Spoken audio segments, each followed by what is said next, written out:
Welcome, welcome. Thank you, family and friends, for joining me at What Else? Maria loves to talk.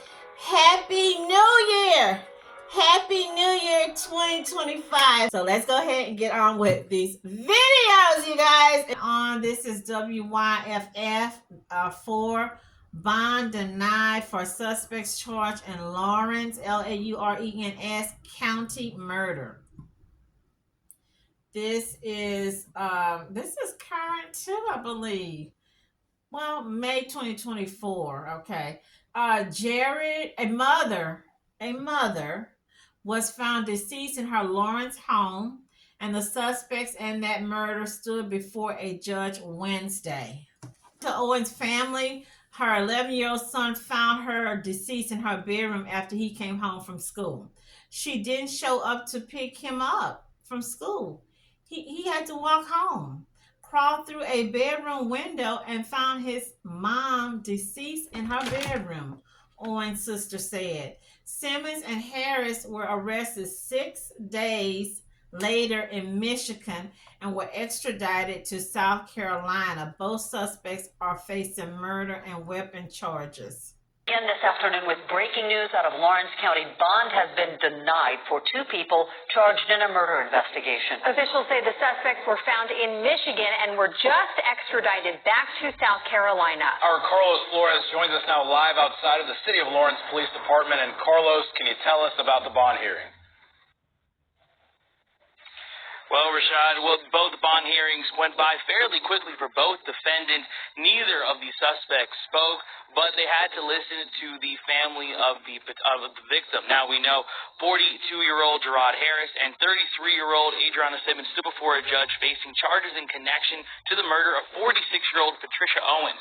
Lawrence police say Owens was found shot to death in her home on Camp Circle on April 10th. Now Owens' family did speak during the hearing and made it very clear that their lives are never going to be the same. We are left to try and pick up the pieces of our hearts and live. We are left to try to explain to our own grandbaby, mine and my other sisters, Patty's great nieces and nephews, why Aunt Patty is no longer here with us. Now, Harris is also facing a possession of weapons during a violent crime charge. And as we mentioned, bond was denied, and we know that Harris is expected to appear in court again later in July. But for now, live in Lawrence County, Carlos Flores. Suspects charged in the killing of a woman in Lawrence are now back in the upstate and went before a judge this afternoon. Jerod Harris and Adriana Simmons appeared in court weeks after being arrested in Michigan. Lawrence police say the 2 were identified as suspects after Patricia Owens was found shot in the head last month. Originally, the 2 were charged with murder, but police confirmed that Simmons' charges had been brought down to accessory after the fact. Both were denied bond. It's me. I still don't understand when I see young people committing crimes, heinous crimes, petty crimes. But when I see old people, middle-aged people, 40s and 30s, you know better. You're not a younger. You wasn't born yesterday. So to see them attacking another woman who's a seasoned middle-aged lady makes no sense to me.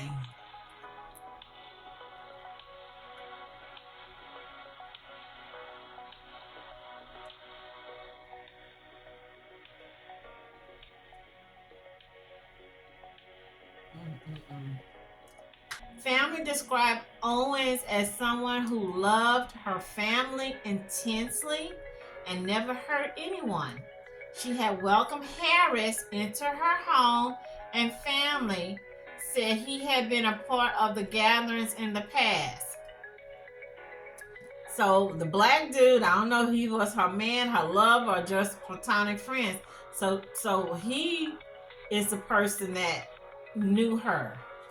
We did our best to make you feel accepted into our whole family because Patty cared for you, her father told Harris. Now she is gone. You took her from us. Bond was denied for both suspects. Y'all, I just said you got to be careful who you bring in your house. How could it have been avoided? She should have brought his rusted, crusted behind, or as they say, dusted behind into her house around her kids and family. And what my granny used to say, you know how they would say, you feed a dog, you turn around and bite your back, or the man used to say in that little, I hear these guys say on a little talk show, little Christian talk show, the woman found a snake, she picked up the snake, she hugged the snake, she fed the snake, and the snake turned around and bit her, and she's like, why did you bite me? And he was like, well, I'm a snake. You guys. Let's go out to Miss Owens and her family, her little son, her 11-year-old, because it's tough for grown people to find a dead body, or to see your mom or your father passed out, or just to see them in a hospital room suffering or crying in pain. Then for a little kid, 11-year-old, to find your mama out, just out, deceased, been brutalized or whatever, it's hard. On WSOC TV, it's sickening. It's sickening. Report shows CS, I guess that's South Carolina, 18-year-old was stabbed more than 30 times. Ooh, wow. Okay, so here it says Union County, North Carolina, grisly new details are coming to light in an investigation into the brutal. With a close friend of an 18-year-old transgender teenager who was found dead in Union County. Joshua Newton reportedly drove to Lawrence, South Carolina on June 30th to pick Kirsten Williamson up for a date. That's the last time Williamson was seen alive. Her body was found on Tuesday in Monroe. Newton was charged with murder, and his girlfriend, Victoria Smith, was charged with accessory after the fact. WBTV's Cam Gaskins is live outside the Union County Sheriff's Office with the latest on this case. Cam. Yeah, that's right, Molly. So we spoke tonight with Promise Edwards, who was a very close friend of Jacob Williamson's. And she tells us tonight that for the last month or so, he was finally starting to live the life that he wanted. She even took him in to live with her after he started transitioning initially, and some of his family members did not accept him. And she says tonight it's just incredibly difficult to accept that he's gone. This story is all new at 11. The last thing that I told Jacob was, be careful, I love you, I will talk to you tomorrow. When Promise Edwards said goodbye to Jacob Williamson on June 30th, she never expected it to be their last conversation. This is not right. It would never hurt anybody. Edwards has been a family friend and known Williamson since birth. She says when Williamson, born a female, started transitioning as a transgender man, some of his family didn't accept him. So she took him in and gave him a safe space to be himself. This world was so cruel to Jacob for his entire life. And I find peace in knowing that in the last month and a half he found peace. And now he's finally at peace. She also says during the last month and a half, Williamson started a new online relationship with Joshua Newton from Monroe. According to Union County Sheriff's deputies, Newton came to pick up Williamson for a date on June 30th. Deputies say they believe he took Williamson to a house somewhere along Bethpage Lane in Monroe. When Edwards never heard from her friend, she came to Union County to pass out these flyers, hoping Williamson would be found okay. On Tuesday, that hope turned to heartbreak. This is our reality now. Our reality is missing somebody that never deserved to go away like this. Edwards wants to leave all of us with this message that she wants anyone with children to hear. Please, please, please, please, please express to them how unsafe it is to go with people online, how unsafe it is to get in the car with anybody that you do not know. Yeah, I mean, you just hear the pain in Edwards' voice right there. Now, today I did ask the Union County Sheriff's Office if Williamson's gender identity might have played any role in this homicide, and I was told at this time there is not enough evidence to confirm that this was a hate crime. Anyone with any information is asked to contact the Union County Sheriff's Office. Reporting live in Monroe. We just got in new details after the murder of this young man in Union County. Even the worst people in the world don't deserve that. This is Jacob Williamson. He was found dead last July after family and friends reported him missing. Channel 9's Hannah Getz has been following every new development in this case since then. And Hannah, this is new information from an autopsy report, and it certainly is very tough to hear. Yeah, the details in this case are extremely disturbing, but the family friend who Jacob Williamson was last living with tells me it's important the community knows the nature of this case. I can never get over seeing that. Promise Edwards was taking care of 18-year-old Jacob Williamson in the months leading up to his death. In June of last year, Williamson left Edwards' house in Lawrence, South Carolina, and never came home. He was going to meet Joshua Newton, who he had been talking to online for weeks. Williamson's body was found a few days later on a roadside, a few miles from the trailer where Newton lived in Monroe with his girlfriend, Victoria Smith. Both were charged in Williamson's murder and hiding the body. Even the worst people in the world don't deserve that.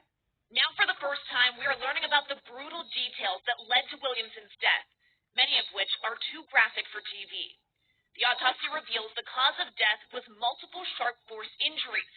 Throughout the report, details of more than 30 stab wounds, cuts, and mutilation. It makes me sick to my stomach to think about how easy it was for them to just snuff his life away and continue on with theirs. It's sickening. Back in August, we received these videos of Newton and Smith live streaming on social media app LiveMe. It was fun. The Union County Sheriff's Office confirmed the videos were taken just hours after the murder. You can see Smith and Newton explain to their followers that he had to get stitches on his hands that morning. Edwards says Williamson would have turned 19 next week. She tells me it would have been his first birthday as his true self since coming out as transgender. For anybody to have to die that way, especially a teenager that literally was only himself and free for 28 days, makes it even harder. Because I know what I did to try to protect him. The Union County Sheriff's Office says this case is still technically open, but no additional charges have been filed. In the newsroom, Hannah Getz, Channel 9, Eyewitness News. Continuing to speak out and seek justice. Streaming on social media app LiveMe, Joshua Newton said 3 words. It was fun as he danced during the stream. Wow. The Union County Sheriff's Office confirmed the video was taken just hours after the killing. Smith and Newton explained to their followers that he had to get stitches on his hand that morning. Do y'all hear that? That he had to get stitches on his hand that morning. So that's how hard and vicious he beat that dude. Edwards said Williamson would have turned 19 next week. She told Goats it would have been his first birthday as his true self since coming out as transgender. We got some evil people in this world, you guys. And I keep saying, y'all being on that freaking internet, on these apps, hooking up with people. You don't know these people. You don't know their mentality. You don't know their heart. You don't know the plan, the game they've got set up for you. You going in there alone. You going in somebody's house by yourself. You didn't tell anybody. You don't have another backup. You're probably not carrying protection. Now, I'm not talking about that protection. I'm talking about protection like something on you, like if you was to run into a zombie apocalypse or I don't know, a werewolf. They just going in, believing, trusting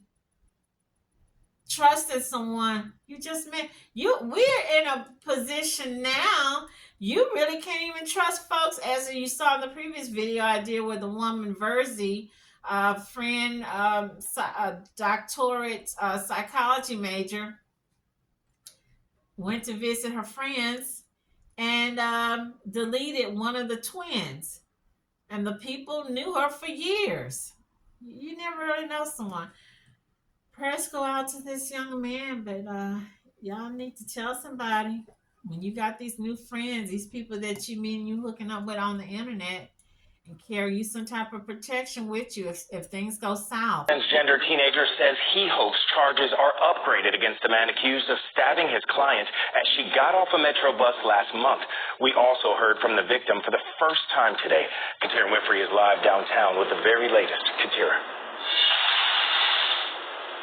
Trayson RUE is recovering after her attorney says she was stabbed 3 times. One of them pierced a lung. That attorney says the teenager, who happens to be transgender, was just trying to make it to her destination when she was robbed and stabbed. 18-year-old senior high school student RUE has dreams of becoming a fashion designer, but those dreams, she says, were nearly cut short December 22nd, 2024. And I thought I was going to become one of those, like my worst fears ever come true. Her attorney, Kevin Murray, says Joseph Pureborn allegedly stabbed her when they both got off the Metro bus near Shepherd and Memorial. Houston police say RUE let him make a call using her phone. When she asked for it back, her attorney says he refused and soon after attacked. She didn't do anything in any way to have this attacker violate her person and stab her 3 times. With the suspect description, Houston police quickly tracked Pureborn down nearby and took him into custody. Authorities say they found a knife on him. As for RUE, instead of spending the holidays with family, she spent it in the hospital. I thought my life was going to end before I even got to start it. And while aggravated robbery with a deadly weapon charge has been filed, the new incoming district attorney's office will have to decide if the suspect's intent and mindset will upgrade those charges to a hate crime. Advocacy groups are rallying around the teen as they say violence against black trans women of color is seeing a spike. I'm very, very thankful that RUE is still here with us today. Unfortunately, violence like this is something that we see all too commonly. And you can show your support at a rally for RUE happening tomorrow at Emancipation Park at 10 a.m. We also reached out to the attorney for the suspect for a comment, and we are waiting to hear back. For now, reporting live in Houston, Katira Winfrey, KHOU.